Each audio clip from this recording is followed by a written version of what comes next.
Through this video, I want to show the process of shot listing, blocking and lighting for the flat scenes that we shot in the first phase of our shoot. Me and Fleur visited my house and Argvan's house to decide between the two of them with my camera, and eventually decided on Argvan's flat. Both locations would have been great because we were able to spend a while in pre-planning at the location. Me and Fleur met at Argvan's flat. We came with ideas, drawings and shot lists, and then when we got there we finalised these ideas in the space with the camera, and this was really helpful because we could visualise it and we could test the lenses and see the space and see how wide we could get, see which movements worked best in the space. This was a really good process for us. We opted for wide lenses so that we could still remain intimate and close up to the subjects but still see a lot of the background, so there wasn't too much compression, and also so that we could get quite wide because the space was quite small. As you can see here is some of the examples of ideas that we came up through blocking in the physical space, and how they came out in the actual end result.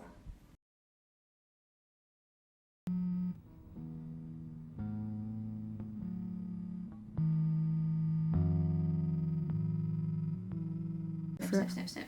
Okay, you think that looks good. And then stands up. And then hanging it.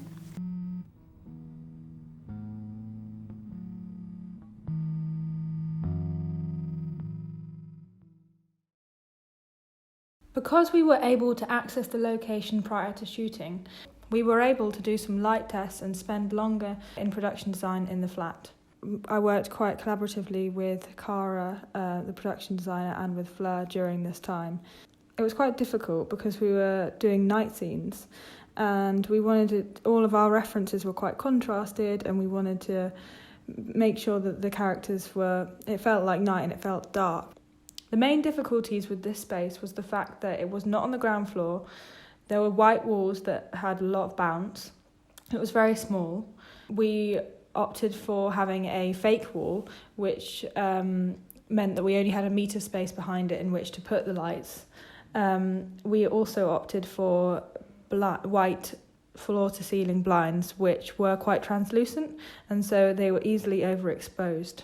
We also wanted to have quite a lot of movement from the actors and from the camera within the space, which meant that the lights had to accommodate almost a 360 angle. Initially, in the first scene when Tero is alone in the flat, I had wanted the lighting to be quite dark and for the window to be the main key source, for example like moonlight or street light.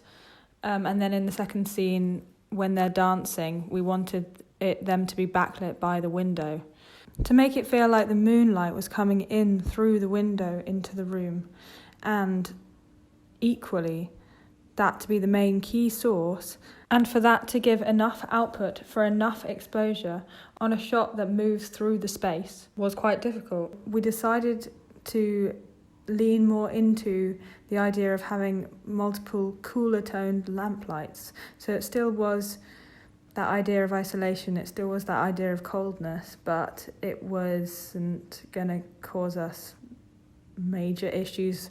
So the whole process of these couple days testing was really working out which elements in production design, which elements in lighting design can we compromise in order to have, the things that we really wanted to make work.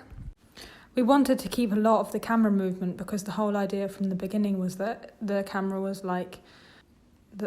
moved with the actors and that it reacted to the actors' expressions, and it could allow for a bit of improvisation if wanted, so movement was really important.